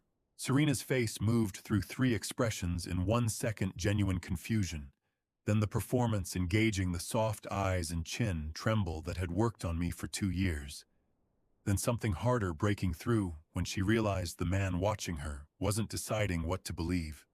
He'd already decided nothing at all. "Marcus, what is—" "Let him finish," I said. "This is an emergency protective order covering Owen Webb issued Thursday morning. It prohibits unsupervised contact between Owen and each individual in this home. Violence." Dennis reached into the folder. "And this?" He placed the black notebook flat on the center of the table. The room changed. Gloria Voss looked at that notebook, the way a person looks at something they buried deep and built a life on top of. Her hand went to her throat, involuntary, the reach of someone checking for something that isn't there anymore. Where did you get that?" she said, not a question. Her voice had dropped below every layer she'd spent 30 years building into it. The church warmth, the grandmother patience, the woman who remembered everyone's coffee order. What was left was Gloria Voss looking at me across her own hunting log. "Left suitcase," I said. "Under the envelope." She looked at me for a long moment, the actual assessment at the appraiser's eye she'd used on every target she'd ever chosen. "I see," she said. "I know you do," I said. Serena's voice cracked open. "Marcus, please, 5 minutes. I can explain everything I can." "Dennis," I said, "walk them through the rest." I went to the front porch. Ray handed me a coffee without a word, black, no sugar, the way I'd taken it for 30 years. I wrapped both hands around the mug and stood at the railing. Through the door, I could hear Dennis's level voice moving through the paperwork. Serena crying real this time, I thought, though I was no longer certain I could tell the difference. Frank's voice going low, asking for a lawyer. Devin saying something, Darlene telling him to be quiet. "How do you feel?" Ray asked. I looked at the oak tree in the front yard, the late afternoon light in the leaves, the ordinary Sunday quiet of Marsh View Lane. "Like I just delivered a load I've been carrying too long," I said. "And I can finally feel my back again." Ray made a sound that was almost a laugh. At 8:50 that night, Dennis's phone buzzed on the table. "Darlene," he said. I nodded. He put it on speaker. "I want to cooperate." Her voice came out tight and fast, the voice of someone who has been sitting with a decision for 6 hours and needs to get the words out before she changes her mind. "I want to tell you everything. I need to know what that means for me first." Dennis glanced at me. I nodded again. Cooperation is disclosed to the district attorney before any charging decision. That is not immunity. But it is documented and it matters. Do you understand? A pause long enough that I could hear her breathing on the other end. "Yes," she said. Her voice broke on the single syllable. "Yes." "Okay. Tomorrow morning at 9? Bring your own counsel." "Okay," Darlene said. "Okay." The line went quiet. Owen came home at 9:30. He walked into the kitchen and stood in the doorway looking at the table, the empty chairs, Dennis's paperwork, the notebook closed in the center of everything. "Are they gone?" he said. "For tonight," I said. "Permanently soon." He crossed to his chair, the one that had been his since he was 3 years old, and sat down in it like he'd never been moved from it. "Okay," he said. "What's for dinner?" I laughed. The first real unguarded laugh I'd had in longer than I could account for. It surprised me with how much it sounded like something coming back, rather than something new. Monday, October 21st, 2024. Darlene Voss walked into the spare bedroom I'd cleared out for Dennis at 9 in the morning, with a public defender, a court-appointed attorney provided free of charge to individuals who cannot afford private counsel, walking half a step behind her. She sat down in the chair across from Dennis's temporary desk, put her hands in her lap, and started talking. She talked for 4 hours without stopping. Dennis called me at 3:15 while I was in the school pickup line waiting for Owen. "She gave us everything," he said. No preamble. The voice of a man who has just come out of something he needs to decompress from. "Everything," I said. The rotation schedule, who handled Owen on which days, how they coordinated to reset the house when you called, who was responsible for what. The financial structure account numbers, the transfer schedule going back 26 months, and the name of the person who set the sub-threshold limit at $1,150. It was Gloria. Gloria designed the entire financial architecture. Darlene executed the transfers on a schedule Gloria set. I watched Owen come through the school doors, across the parking lot backpack, on looking for my truck. He spotted it, and his shoulders dropped the specific exhale of a kid who has learned not to take his ride home for granted.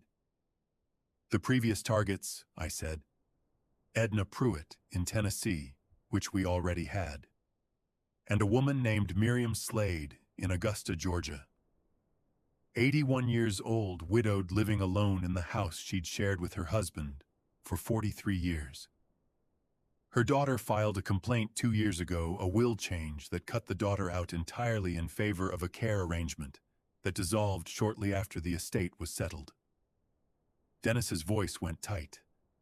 The complaint was dismissed for lack of pattern evidence. Until now, I said. Until now. Darlene confirmed 4 total, including you. She believes there may be others she wasn't told about. Gloria ran each operation in a compartment. Darlene knew her own piece. She doesn't know the full scope. Owen pulled open the passenger door and climbed in. He looked at my face and said nothing, which meant he understood I was on a call that mattered. How many years? I asked. Either that's for the DA to decide, Dennis said. But Marcus 4 confirmed victims across 3 states, documented pattern racketeering charge, a cooperating witness, a hunting log in the defendant's own handwriting, and a 78-year-old woman in Tennessee willing to testify. A pause. Gloria Voss is going to be in a courtroom for a very long time. I hung up. Owen looked at me from the passenger seat. Good news or bad news? He asked. Good, I said. All good. Dennis called again at 4:30. His voice had a different quality this time, not the professional debrief tone, but something quieter underneath it. Serena tried to access the joint account at an ATM in Columbia this morning, he said. Declined. She tried a second account, the one in Myrtle Beach, at 2 o'clock. Also declined. He paused. She purchased a one-way ticket to Miami. 6:15 flight out of Charleston International. My hand tightened on the phone so hard my knuckles ached. She didn't make it to the gate, Dennis said. 2 Beaufort County deputies were at the security checkpoint. Her carry-on had $14,000 in cash. Bundled, rubber-banded. One way to Miami, I said, with $14,000 in cash. The deputies said she told them there was a misunderstanding. A brief pause. There wasn't one. I sat down on the back porch step, the same step Owen had been sitting on in Earl's photograph, the one dated October 14th, while his birthday cake was being eaten inside. I sat there and held the phone and let the information settle into me the way information does when it confirms something you already knew but hadn't yet been able to say out loud. Marcus, Dennis started. I'm okay, I said. I'm genuinely okay. And it was true. Not the way Owen used to say it. The careful, managed okay of a person protecting someone they loved from the real answer. The actual version. The okay that means I know exactly where I am, and I can work with it. Dennis called a third time that evening at 6. Edna Pruitt's granddaughter drove down from Knoxville this afternoon, he said. They sat together in Edna's kitchen and went through everything, the notebook page, the financial pattern, the statement Darlene gave this morning. How did she take it? I asked. She cried, Dennis said. About 10 minutes. Then she blew her nose and she asked my colleague for a pen, and she signed every page of the formal complaint. His voice went quiet in a way it hadn't been all day. She said my colleague wrote this down word for word. She said, I want other people to know they're not crazy. I want them to know someone finally saw it. My throat closed. Someone finally saw it, I said. Someone finally saw it, Dennis said. I knocked on the door of the in-law suite at 7:30 that night. Frank opened it. You need to be out by 8 tomorrow morning, I said. Both of you. Dennis has made a list of everything that came into this house from outside those items you can take. Nothing else leaves. Frank's face went through the thing it did when he was looking for the version of me that could be reasoned with the version that flinched and reconsidered, and could be talked back from a position with the right combination of pressure and patience. Marcus, if we could sit down and discuss this like reasonable, we're having that conversation right now, I said. 8 o'clock. Dennis will be present for documentation. Gloria appeared in the hallway behind him. She looked at me with the specific steadiness of a woman who has been in difficult rooms before and knows how to make them feel manageable. Family works through hard things, Marcus, she said. Warm, calibrated. The register she'd been using on me for 18 months. That's what family does. You are not my family, I said. You were never my family. 8 o'clock. I pulled the door closed. Standing in the hallway outside that door, my hands were shaking. Not from fear, I knew the difference by then. Adrenaline, not fear. The shake that comes after, not before. I stood there until they steadied. Then I went to find Owen. We sat on the back porch with the October night around us, sharp and clean, the kind of South Carolina fall evening that makes the rest of the year feel worth it. What happens now?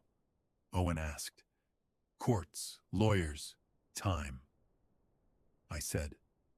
The legal system doesn't move fast, but it moves. And it'll actually do something. Darlene's full testimony, the notebook, the bank records, Edna Pruitt, Miriam Slade in Georgia.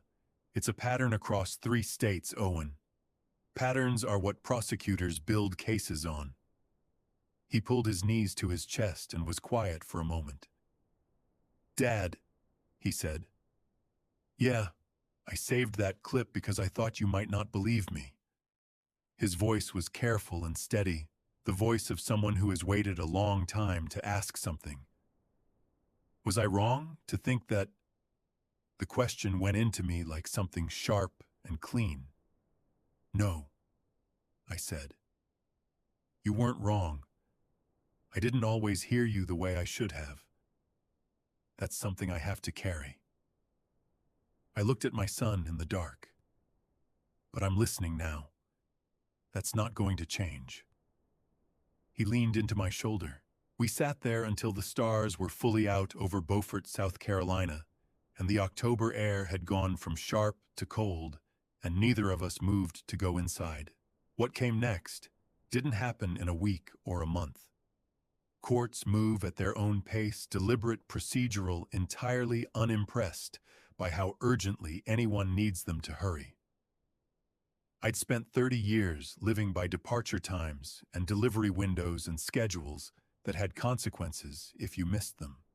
Learning to let the legal system move on its own clock was one of the harder adjustments I've made. But it moved, and here's where it landed. Dennis called me 3 months in January 2025. I was in the cab on a short run to Savannah, the first overnight I'd done since October. How are you holding up? He asked. Tell me about the case, I said. He laughed, a short, real one. Darlene's testimony covers the financial operation and the systematic treatment of Owen thoroughly and in detail. The bank records corroborate every number she gave us. Edna Pruitt's signed complaint connects Gloria to the Tennessee estate. Miriam Slade's daughter in Georgia now has sufficient pattern evidence to reopen her mother's case she filed last week. A pause. Marcus, Gloria Voss walked into the wrong man's house. She walked into a truck driver's house, I said. Same thing, Dennis said. Serena appeared in Beaufort County Family Court in February 2025. Her attorney argued for leniency, difficult childhood, her mother's outsized influence. She wasn't the one who designed any of it. The judge looked at the bank statements, looked at Earl's 47 photographs. looked at the picture of a 15-year-old boy with his forehead pressed against his own kitchen window on his birthday. Ms. Voss. The judge said, "The documentation before this court reflects a level of sustained, organized premeditation that I find genuinely difficult to reconcile with a defense of mere influence." Serena looked at me once from across the courtroom. Her eyes went through the same sequence I'd seen on the porch in October. The performance engaging, then something underneath it, showing through when she realized it had no audience here either. I looked back at her and felt nothing I hadn't already finished feeling. She took a plea. 4 years. Conspiracy and financial fraud. The marriage was annulled. Not divorced, annulled, which in South Carolina law means the court has found that the marriage was void from its inception due to fraudulent inducement. It means the legal record treats the marriage as though it did not occur. Dennis explained the distinction to me in a parking lot afterward, leaning against him, very cold. "Annulled," I said. "Like it never happened." "Legally," Dennis said. "Like it never happened." "Good," I said. Gloria Voss stood before 3 judges in 3 states over the course of 2025.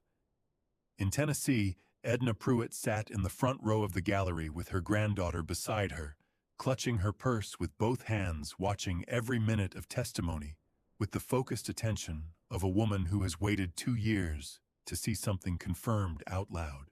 In Georgia, Miriam Slade's daughter stood at the podium during the victim impact portion of sentencing and read her statement in a voice that did not waver from the first word to the last.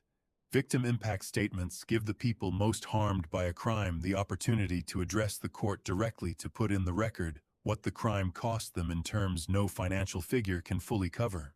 In South Carolina, Dennis read Owen's 4 pages into the record himself because Owen was 16 and I had asked him if he wanted to be there, and he had thought about it for a full minute and said no, he didn't need to be in the same room as her to be heard. Dennis read every word in the same measured voice he used for everything. Gloria was convicted on 19 counts across all 3 cases. Forgery, financial exploitation of a vulnerable adult, criminal conspiracy, racketeering. At sentencing in South Carolina, the judge set his pen down and looked at her over his reading glasses and said, "You treated other people's trust like a renewable resource. It is not." 14 years. Frank Drew, 18 months at a minimum security facility in Georgia, the category of federal prison reserved for nonviolent offenders with no prior record, structured more like a supervised residential program than a traditional incarceration. He didn't contest the charge. He did his time quietly, which was the most useful thing he'd ever done. Darlene received probation and 200 hours of community service in exchange for her cooperation. She moved to North Carolina sometime in the spring. I don't know anything else about her, and I find I don't need to. Devin was placed with a distant relative in Ohio. 13 years old. I thought about that more than I expected to.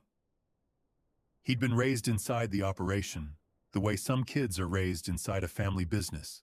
The vocabulary, the techniques, the understanding of people as problems to be managed, all of it absorbed before he was old enough to choose whether he wanted it. That wasn't something a 13-year-old constructed on his own. I didn't forgive what he did to Owen. I'm not sure forgiveness is something I owe Devin Voss, but I held a small, deliberate space for the fact that he'd been taught, and that taught things can sometimes be untaught, and that 13 years old is young enough for that to still be possible. We repainted the kitchen in March. Owen spent 2 evenings with paint swatches spread across the table before he settled on a blue-gray called Morning Fog. "Stu, you sure?" I asked, holding it up against the wall. "It's our house," he said. "We can make it whatever we want." Ray drove down from Savannah for the weekend. Betty Morrison brought lunch both days without being asked, sandwiches on Saturday, a full pot of soup on Sunday. Earl sat in a lawn chair in the backyard and offered opinions on the trim color that nobody solicited and everyone appreciated, including me. At the end of the second day, Owen stood in the kitchen doorway, looking at the new walls, drying his hands on a paint rag. The late afternoon light came through the window over the sink and caught the color exactly right. "Dad," he said. "Yeah, Mom would have liked this." My voice went rough at the edges, and I let it. "Yeah," I said. She really would have. By summer 2025, the house on Marshview Lane felt like itself again, in a way it hadn't since before any of this. Owen was back at the lunch table at school. Jordan, the kid who'd texted him in October, asking where he'd been, had been sitting there waiting. Owen told me about it on a Tuesday evening like it wasn't a big deal. It was a big deal.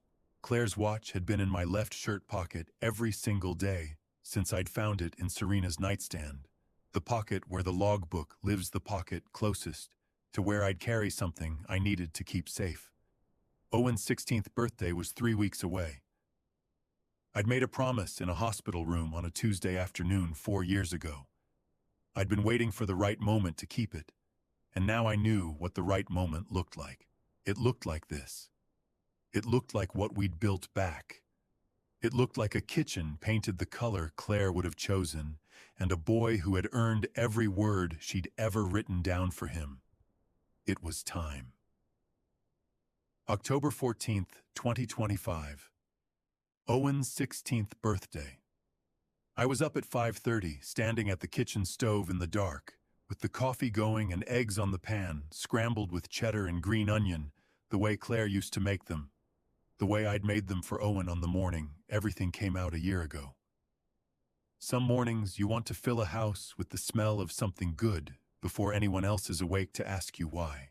Ray and Dennis arrived together at 8. Ray coming through the front door without knocking the way he'd done for 20 years. Earl and Betty Morrison were 5 minutes behind them, Betty carrying a covered dish that smelled like the coffee cake she made every time something in her life warranted one. Owen came downstairs in socks and a sweatshirt, hair going in 3 directions, and stopped at the bottom of the stairs when he saw the kitchen full. "What is this?" he said. "Cuisine," Earl said from his chair at the table. "Sit down before the eggs get cold." Owen looked around at all of them, Ray and Dennis with their coffee. Earl already opinionated about something, Betty setting the coffee cake on the counter with the particular satisfaction of a woman who has brought the right thing. Something moved across my son's face that I'm going to carry for the rest of my life. His eyes went bright and his jaw worked, and he pulled out his chair, the one that had always been his, and sat down in it like sitting down was an act he'd been waiting to perform. "This is what it's supposed to look like," he said quietly. Betty reached over and put her hand over his and squeezed it hard enough that her knuckles went white. "Yes, baby," she said. "It is." After breakfast, after Ray and Dennis had moved to the living room, and Earl had taken his coffee and his opinions to the back porch, I stayed at the kitchen table. Owen was clearing plates. "Leave those," I said. "Come sit down a minute." He sat across from me. The October light came through the window over the sink, the same window Owen had pressed his forehead against a year ago, looking in at a birthday that wasn't for him. The light looked different from inside. I reached into my left shirt pocket, the logbook pocket, the one closest to where I carry things that need to stay safe, and set the watch on the table between us. Owen's hands went still on the table.